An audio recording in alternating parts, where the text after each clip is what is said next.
Willkommen zu Frequent Traveler TV. Heute haben wir wieder eine frisch gepresste Sendung für euch, Themen, die wir haben. Ich muss gerade lachen, weil ich habe ein Angebot von Lufthansa bekommen und viele Kunden bei uns auch im Frequent Traveler Circle, ihren Senator-Status zu verlängern oder ihren FTL zu verlängern, wenn sie es selber aus eigener Kraft nicht geschafft haben. Vorher der Prolog war natürlich, ja, du kannst natürlich auch Rhabarber, das und das und das machen, um den Status zu bekommen. Ich erzähle euch, ob sich das lohnt, ob ich das machen werde. Und wir haben ein Thema 777-9er kommt später, heißt also auch für Lufthansa-Flugzeuge kommen später. Genf macht Minus. Swiss will das an Eurowings abgeben. Also ich weiß nicht, ob die das wollen, aber das ist das, was halt passiert. Und wir haben, was haben wir denn noch? Da muss ich doch einmal kurz schauen, dass ich wieder die Themen habe. Und zwar Austrian Airlines expandiert, aber nicht mit eigenen Flugzeugen.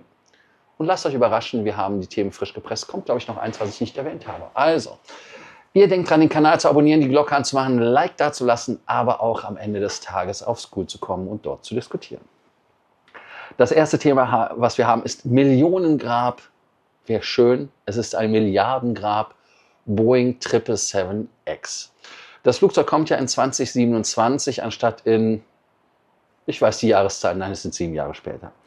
Heißt also, Kunde Lufthansa muss weiter warten als Erstkunde, hatte ich auch berichtet. Aber die Kosten sind immens, nicht nur dafür, weil Boeing Kosten hat, sondern auch Zulieferer, die halt eigentlich gedacht haben, oh, nächstes Jahr können wir anfangen zu produzieren. Und die Ursache sind diesmal aber nicht technische Probleme anscheinend, sondern Zertifizierungsverzögerungen durch die FAA. Ja, Boeing rechnet mit knapp 4,9 Milliarden US-Dollar an Verlust durch Anpassung und Produktionspläne. Diese Mehrkosten laufen halt auch bei Boeing auf, aber auch bei den Zulieferern.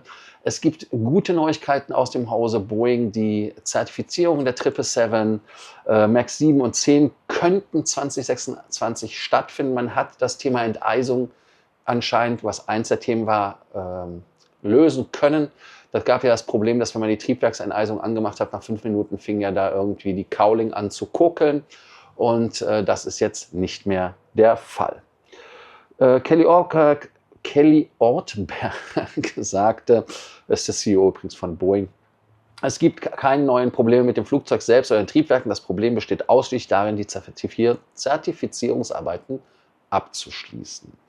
Boeing Finanzchef sagt, wegen der Verzögerung mussten wir Produktionspläne anpassen. Der Fokus liegt jetzt darauf, weniger Flugzeuge vor Zertifizierung zu bauen. Das ist der Hauptgrund für die Kosten. Heißt also, man möchte nicht wieder die Flugzeuge auf Halde bauen, man möchte nicht wieder 737 da irgendwelche Werk quasi aus dem Boden stampfen müssen, weil man da Flugzeuge parkt. Und wir erinnern uns ja, wo der Parkplatz von Boeing quasi von Flugzeugen benutzt wurde, anstatt von den Mitarbeiterautos.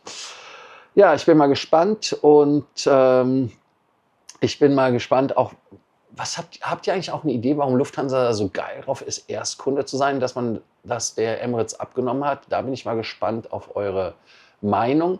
Und natürlich habe ich eine echte Zuschauerfrage, sollte Lufthansa weiterhin an der 777-9 als Erstkunde festhalten oder sollte man sagen, wir suchen uns lieber was anderes? Eure Meinung gefragt. Entschuldigung. Im Sommer 2026 sollte ja quasi die Boeing 777 fliegen, aber kommt nicht. Also was heißt das? Ja, ihr könnt überlegen, während ich jetzt trinke. Einen Moment. Und zwar hatte ich ja gesagt, die 340-600 geht nächstes Jahr. Anscheinend dann doch nicht. Man braucht sie für den Sommerflugplan. Heißt, wegen Verzögerung der 777-9er, auch Verzögerung bei der 350-1000er von Airbus, behält man bis 2027 ältere Modelle. Heißt also, die 340-600er bleiben auch im Sommer 2026 aktiv. Die 380er Flotte soll 5 Jahre plus X weiterfliegen und man erhält 8 787 anstatt 10 bis Jahresende. Die A350-Flotte wächst bis 2030 auf 75 Flugzeuge in 5 Konzern-Airlines. Die Allensis, also Allegris und Sensis, Allensis. Wenn wir es beides zusammen aussprechen, möchten wir das Allensis, glaube ich. Also Allegris und die Sensis soll bis 2030 flächendeckend ausgerollt sein. Und die 737 MAX 8 soll ab Anfang 2028 bei Eurowings in Dienst gestellt werden. Heißt also, da geht es los. Die Verzögerungen erhöhen ja den CO2-Ausstoß, sagt Carsten S. Und er schreibt dann folgendes Zitat, wichtig: Wir können uns die Flugzeuge halt nicht selber bauen. Hat er natürlich recht. Ja, ich bin mal gespannt. Ist es sinnvoll, dass man an den 340-600ern festhält? Jetzt doch. Und ich hatte ja auch gesagt, dass ich mit den Fliegern sehr schöne Erlebnisse hatte und viele, viele Hornmeilen geflogen bin. Oder sagt ihr, naja, dann holt euch doch lieber Kapazitäten bei Partnern. Und warum das wichtig ist, wird jetzt beim nächsten Thema der Frage, oder beziehungsweise die Frage eher interessant, weil Austrian Airlines sich zum Standort Wien bekennt. Gut, das ist jetzt nichts Ungewöhnliches, würde ich jetzt mal sagen, aber Ryanair und Wizz Air gehen aus Wien weg. Und deshalb sieht und wittert Austrian Airlines Morgenluft. Man zieht bis März 2026 5 Flugzeuge ab, das ist alleine Wizz Air, Ryanair ebenfalls 5. Austrian Airlines nutzt deshalb die Kapazitäten oder beziehungsweise stockt die Kapazitäten auf und nutzt die niedrigen Kapazitäten der anderen, holt 2 zusätzliche Flugzeuge und jetzt Drumroll from wem? Air Baltic als Wetlease. Und insgesamt werden 6 220 von der Air Baltic im Sommer 2026 für die Austrian Airlines fliegen. Zusätzlich 2 Embraer von Air Dolomiti sind geplant. Ziele und Frequenzen werden Anfang November 2025 bekannt gegeben. Ziel ist klares Bekenntnis zum Standort Wien, trotz schwächerer Erträge und geopolitischer Belastungen. Annette Mann sagt Folgendes, Zitat: Wir wollen mit diesem Schritt unser klares Bekenntnis zum Standort Wien unterstreichen. Der Gewinn wird nicht so hoch ausfallen, dass wir daraus Investitionen finanzieren könnten. Kann Austrian Airlines mit Wetleases langfristig gegen billige Flieger bestehen oder ist das nur eine Übergangslösung? Jetzt gibt es auch noch eine Lösung für Swiss, weil Genf bei dem nächsten Thema eine Rolle spielt. Genf macht Verlust als Standort. Deshalb wird ab Genf nicht mehr Berlin, Hamburg, Kopenhagen, Oslo und München angeflogen. Reduktion von 42 Zielen auf 29 Ziele, wenn man 2015 als Maßstab nimmt. Geschäft in Genf ist defizitär, aber Zürich ist profitabler, und zwar deutlich. Swiss Finanzchef Dennis Weber bestätigt Genf wieder Verlustgeschäft, und jetzt, wer könnte in diese Lücke stoßen? Hier keine Drumroll, denn es ist Eurowings. Und das wird dort einfach mal ausprobiert. Es gibt ja ein Programm aus 2016, das nennt sich Geneva Reloaded. Und da ist es so, dass man quasi den alten Plan aus der Schublade rausholt und das jetzt umsetzen möchte mit der Eurowings. Und ich denke mal, was eure Meinung dazu ist, könnt ihr mal sagen mit der Frage des Tages: Sollte das Wissensstandort Genf an Eurowings abgegeben oder wäre das Aufgabe eigener, oder wäre das Aufgabe, also aufgeben, im Sinne von aufgeben, eigener Marktanteile im Heimatmarkt?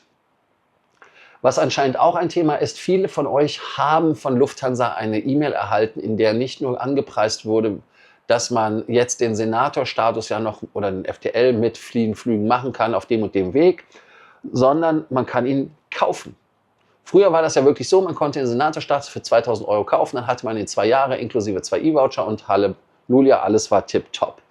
Frequent Traveler war 500. Jetzt ist das Ganze um 25% gestiegen. Ich sage euch, warum es nicht 25% sind. Gleich. Heißt also 625. Mein Angebot ist 2.500 €. Es soll auch Angebote geben, die da in einer Art und Weise, nennen wir es mal, personalisiert sind und weniger sind. Und ihr könnt auch alternativ mit Meilen zahlen. 80.000 für den FTL und 300.000 Meilen für den Senator. Lufthansa verschickt diese E-Mails an die Mitglieder, die die Punkteziele nicht erreicht haben. Option ist halt wirklich die Cash-Zahlung oder die Meilenoption für ein weiteres Jahr. Vorteil ist halt niedrig bezahlten Buchungsklassen, die schwer qualifizieren können. Kritisch ist allerdings die Umrechnung. Und zwar, wenn man Euro und Meilen sieht. Überlegt doch einfach mal, 2.500 für 300.000 Meilen. Das macht doch keinen Sinn. Finde ich zumindest. Ihr könnt ja auch mal sagen, ob das Sinn macht. Dann weiter ist es so, man hat die Preise um 25% erhöht. Nein, man hat die Preise nicht um 25% erhöht. Man hat die Preise quasi sogar noch weiter erhöht, weil, warum? Tada! ein Jahr, vorher waren es 2 Jahre. Also wenn ich 2.000 € bezahlt habe für 2 Jahre, jetzt für 2 Jahre 5.000 zahle, sind das nicht 25%. Muss man mal ganz ehrlich so sehen, oder? Und ich denke mal, für Leute, die viele Meilen haben, kann das trotz allem Sinn machen, um das zu nutzen, weil man sie einfach damit, also wenn man ganz viele Meilen hat, kann man sie verlängern, kann man verbrennen zum Verlängern, oder aber man kann halt trotzdem Senatorstatus behalten, damit man halt bessere Verfügbarkeiten hat auf den Meilenflügen. Und interessant ist auch, also Zitat aus meiner E-Mail: Sie haben leider nicht genügend Qualify-Points gesammelt. Sie können Ihren Status für 300.000 oder 2.500 € verlängern. Würdest du den Senatorstatus für 2.500 oder 300.000 Punkte verlängern? Beantwortet das hier unten oder auf School. Und wollt ihr lieber ohne Senator fliegen? Da bin ich mal gespannt auf eure Meinung und was ihr davon haltet und wie ihr das seht. Und morgen wieder, oder nein, Montag wieder die nächste Sendung. Vielleicht morgen ist der erste. Ich weiß nicht, ob ich die Meilen-Highlights mache. Muss ich mal gucken, ob die Highlights wirklich Highlights sind. Also in dem Sinne, danke euch, dass ihr heute dabei wart bei Frequent Traveler TV. Denkt dran, die Frage des Tages zu beantworten. Einmal natürlich die Fragestellung zu den Meilen. Das ist klar, würdet ihr 2.500 für den Senator bezahlen oder 300.000 Punkte oder gar nichts von beiden? Und dann natürlich die weitere Frage des Tages, die wir haben, ist halt, also das ist so eine Frage, die mich beschäftigt: Warum will Lufthansa unbedingt beim 777X der Launch Customer sein, weltweit? Was ist da der Vorteil, außer Show? Also, bis bald, wenn ihr die nächste Sendung schaut. Bis dann, ciao, ciao.